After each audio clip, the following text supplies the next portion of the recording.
Hey everyone, I'm going to check out a new project. You can see this is just one of those canvases. It's probably, I think it's 3 by 10 or 3 by 12. So it's not very big, but these are great because you can hang them either direction on the wall, and you can give them a lot of different colors and stuff. So I am just going to take, I have a paper plate full of a variety of colors, and I'm just going to start by layering up and getting that first layer of paint. And I'm just using whatever mixed colors I kind of get.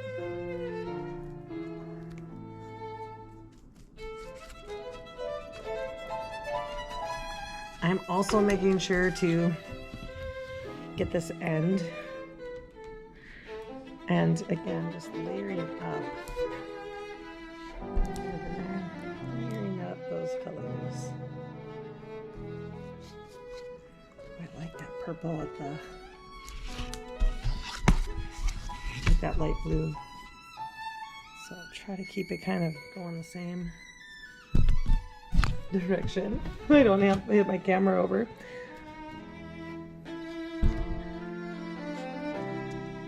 So summertime, making lots of different crafts, activities. These are simple activities you could do during the summer, you could do during the winter, but this is really nice. And if you finish that edge, you'll get a nice finishing touch. So really just brushing it on.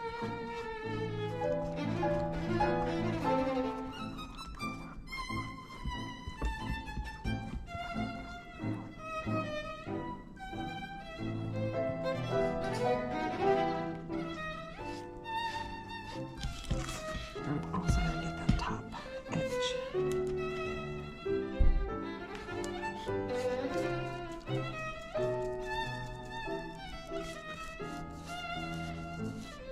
Now, sometimes artists like to use easels. I know most of my students, my friends at home, don't just have an easel. So I just laid out a piece of cardboard that I got from the recycling. This is something I can paint on, but it's something I can either reuse or I can recycle when I'm done. I just get a little paint on it, but usually it is a great way to keep my table safe and keep my painting. Now, I'm getting a little paint on my hands today, but that's okay, as I'm painting my different layers and my sides.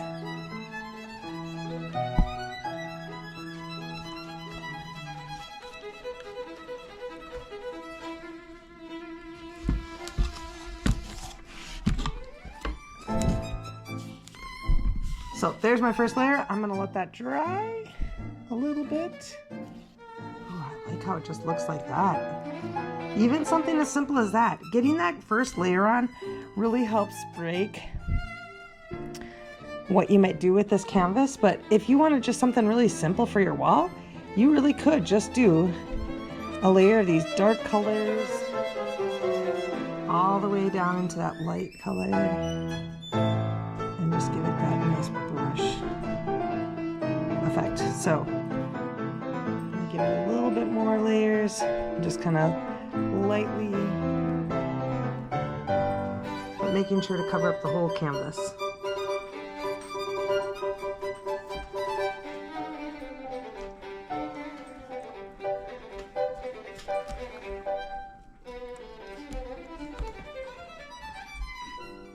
So there I've got the first layer, and I'm gonna let it dry, and then I'll come back and show you another layer. So last time I created this great background, and I didn't know if I'd use the light or the bottom, which way, if it was gonna go this way or not. So I have gonna add some trees, and then I'm gonna just add some glisten on afterwards. So I have an angled brush. I have some black paint on a paper plate. And if you need to, you could always kind of just practice how you want, either if you want a tree to coming up and like having the tree come up and have branches come out different ways. You can practice stuff like that. A nice thing about having like cardboard like this too is you can also have it so that you can practice how you if you want your trees coming down. So either of these, just coming down and brushing out. This is a very light process. You can see I could go back over it and make it a little bit more dark, or add a little more branches to it. So both of these are things that you can definitely practice on. The great thing about practicing on the cardboard is if you don't like it, you can obviously just let it dry and it's nothing. So back to our canvas now. We want to add some trees. And I want to add some trees along the bottom. I don't know if I want all trees. I might want to have some different stars up in the air. So I'm just going to start on the one side and kind of coming up. I think I want to have a mixture of different trees that come up and out. And so they might make it, some might be thicker, some might be thinner.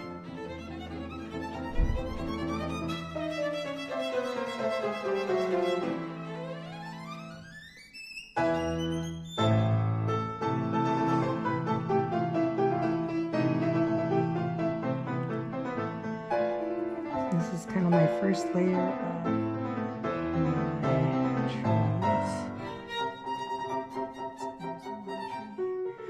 Again, if I want to have it more like the outline of the pine tree coming down.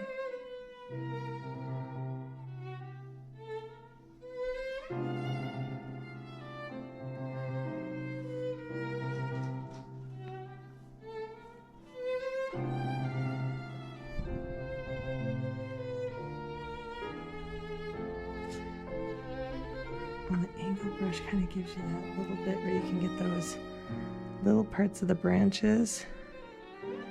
And this is kind of my first layer. If I want to have it any like glisten or anything, I could always go back later and add, but just having some of those little bit of tree. So I think I'm going to come down with another pine tree, kind of do the same kind of thing.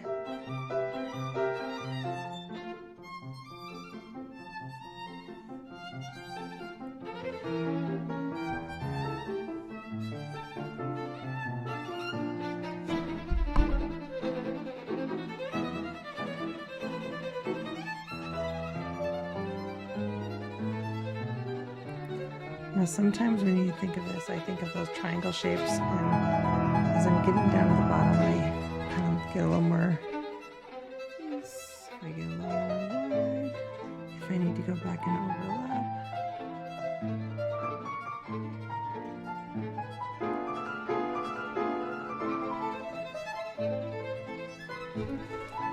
I think that's a pretty good first layer.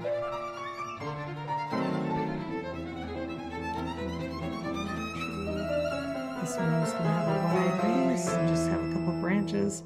Like I said, I'll probably layer up something more for all the up part of the tree.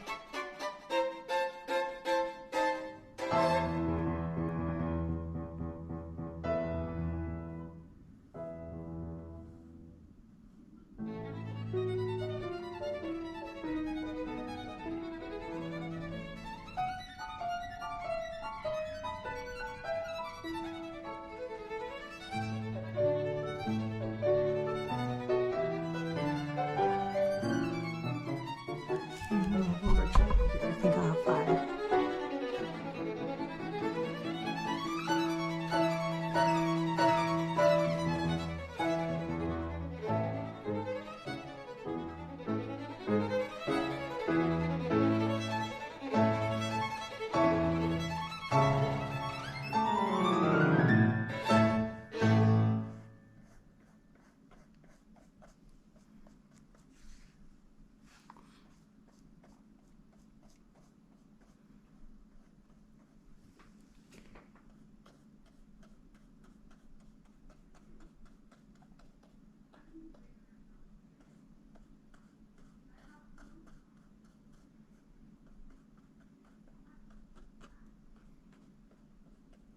So there's a little bit of looseness of my first layer of trees.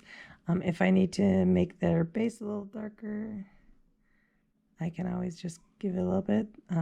If I leave a little bit of thickness on it. It'll leave a little bit of texture on the trees, right? The way it looks or it feels.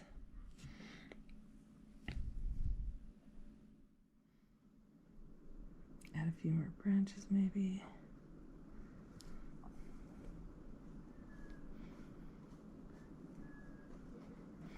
But I'm going to let this dry, and then I come back and I'll add a little more layer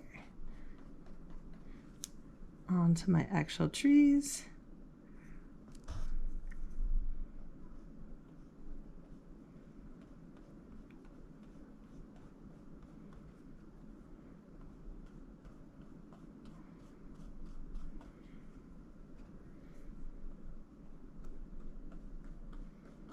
So far, I really like the layers of the colors and the way it's turning out. So again, if you need to, you could just make some straight lines if you want some trees.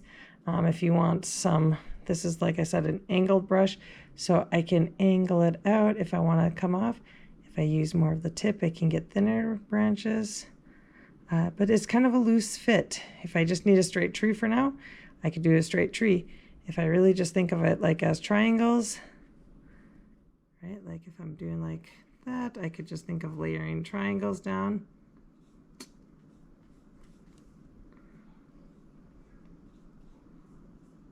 And sometimes that's how you think of things. Is you start off with those simple shapes like triangles to building up, or straight lines.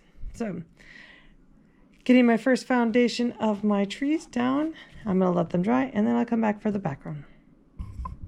You really can't see all the layers. And this is the best part. No two trees are alike. A little bit of the glisten of the moon off the